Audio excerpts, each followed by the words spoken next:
One of the most important things I did when starting my woodworking business was documenting my work on social media, but not for the reason that you're probably thinking.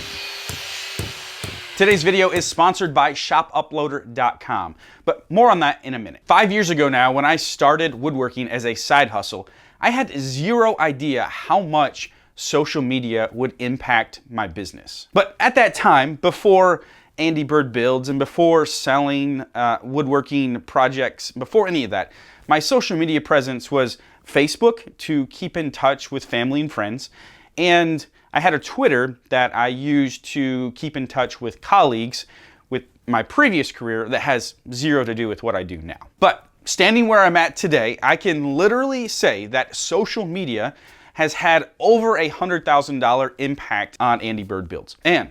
And that is taking out what YouTube has paid me directly with YouTube AdSense. Now, I think that's important for this video because I want to focus on how social media can impact a woodworking business, a woodworking side hustle, not a content creation business. So you're probably thinking, well, what's involved? What does that $100,000 number represent? Well, it represents, kind of be summed up into two things, and those two are relationships and sales. Now, I've found in my experience that those two things go hand in hand. They're very interconnected. Social media is all about connecting people together with common interests and common goals. So what I'm about to say isn't anything new. People have always been connecting over shared interest and shared goals. It just looked a little different before social media. So when I was thinking about this is what I pictured. Think about the small rural town with a small family restaurant or diner where people that lived in that area, they would gather there, let's say every morning or every Saturday morning at the same coffee table, sipping on coffee, talking about the weather, talking about current events, but also sharing how business has been, what they've been working on. And this is before the internet. I know that for a lot of you, I'm sure that's hard to remember. For some of you, it probably isn't. But that's how they gathered. That's how they came together and shared. Now, everybody knew everybody, and they all gathered together and would share and collaborate together. And if you needed something, one of those things, you went to those people. A much simpler time than now. All right, so with that picture in mind, what does that look like today with the internet and social media? And how can social media help us here? We get to sit at the table, sipping our cup of coffee, sharing our interest, talking about our goals and how we can help one another. But rather than just doing it locally, now we can do it with people all over the world, from different corners of the world. Now that's pretty cool. My first big break in my woodworking business came on Facebook. I had been posting my projects on my personal Facebook page for a while, and just to share what I had been doing, with no real purpose of promoting anything. It wasn't Facebook Marketplace, or I wasn't trying to sell anything, nor, I think it's important to know, I wasn't trying to become an influencer. I wasn't posting for likes or comments or algorithms. It was just simply to share what I was doing. So one of my Facebook friends saw what I had been doing, and they had a Facebook friend, who was looking for some help in their woodworking business. He put two and two together and put us in touch with one another.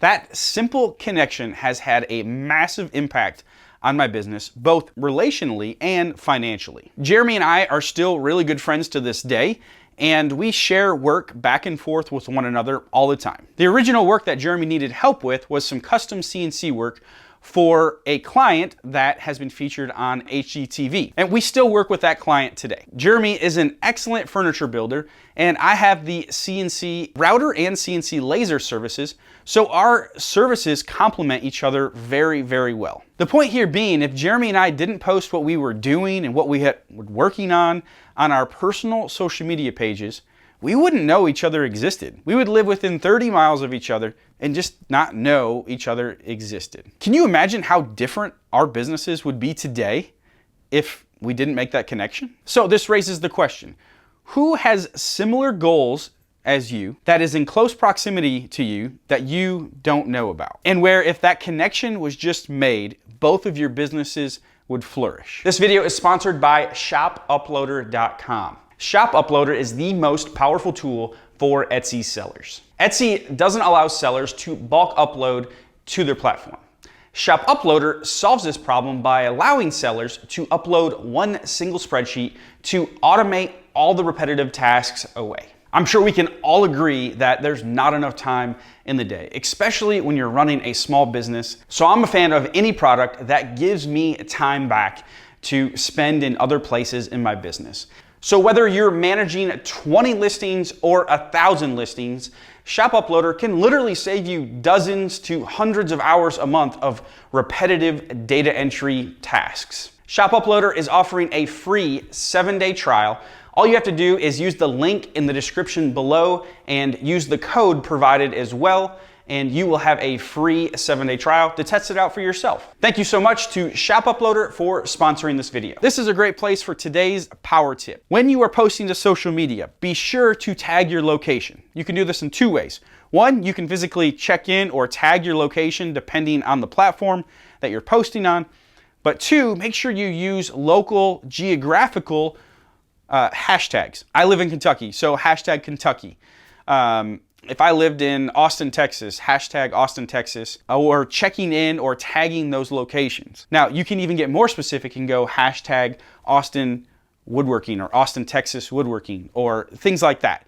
Now, this is a fantastic way to boost your discoverability so people can find you and you can make those connections. Over the years, I've had numerous, whether it's individuals or businesses, reach out to me to see if I could make a product for them, all through social media. Now, this isn't me marketing to them. This isn't me trying to reach out to them. This is just simply me posting on social media what I have been doing, what I can do, and them coming and saying, hey, can you do this? So becoming a social media influencer is kind of the only way social media is thought of from the woodworker side. So it's really common to think, why would I post on social media if I'm not going to be an influencer, if I'm not going to get the likes, and if the algorithm isn't going to serve me up? That's a lot of people's goal, and that's fine. But that is not the goal for everyone. But there is still tremendous value in posting on social media. Think about it as building a portfolio of your work, where you can utilize that portfolio down the road. Now, people used to build 3-ring binder portfolios and take them to clients and show them what their company was capable of. People use websites as portfolios. But the reason social media is so powerful to use as building a portfolio, one, it is searchable and discoverable by people that you don't know. But two, it's absolutely free. So building a portfolio by posting on social media accomplishes these 3 things. Number 1, it gets you discovered. People need to know what you do. Number 2, you're demonstrating your capability. People need to know what is possible, what you're capable of. And number 3, it builds credibility over time. People need to be able to trust that you can do what you say you can do. And you do that over the long haul by consistently posting and consistently showing what you can do and consistently showing growth as well. That's why I highly recommend you start as soon as possible. So don't make the mistake by waiting to post until your product is absolutely perfect. There may be a place for that on direct marketing, but when you're first starting out, the process of improvement is really valuable to show people. Say, hey, my company started here and now we're here.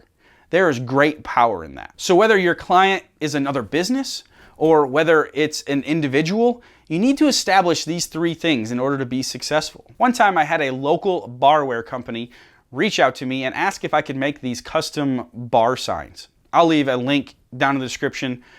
This was 3 years ago or so.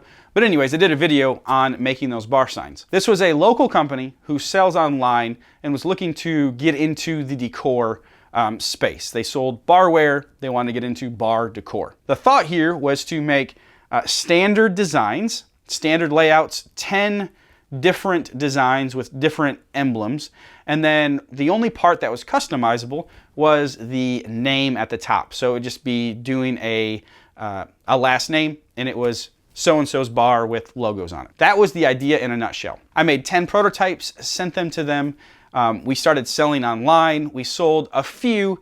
We didn't sell a ton because I quickly realized that it was just more than my business could handle at the time.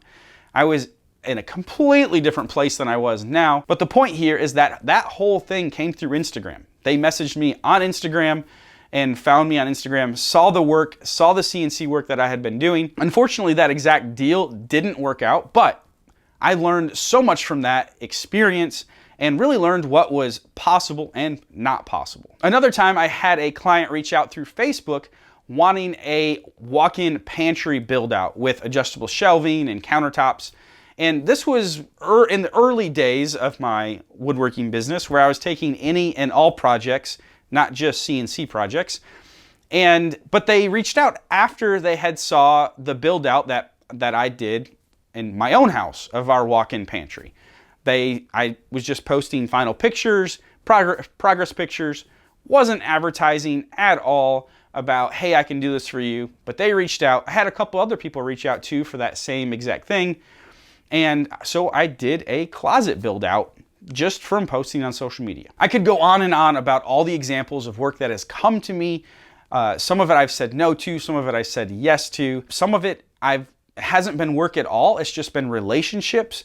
And then those relationships grow into work. And so it really got to think about it as like you're building out your web here. You don't know how these connections are going to be made, but you're building out all these different potential connections, and they'll be linked together down the road. And so that's the way I think about it, is social media is a free way to market yourself in a very powerful way. So if you haven't, no matter what the stage of your woodworking business is, start documenting your work on social media. Pick a platform. It doesn't even matter which platform. We could argue which one's the best, but pick a platform and start building a portfolio of work. The sooner you do this, the better off you will be down the road. A year, 2 years, 3 years down the road, you will be thankful that you started now. If you enjoyed the business tips in this video, be sure to check this one out right here where I share even more business tips. Be sure to subscribe so you do not miss my upcoming videos. Thank you so much for watching, and I will see you in the next video. Thanks.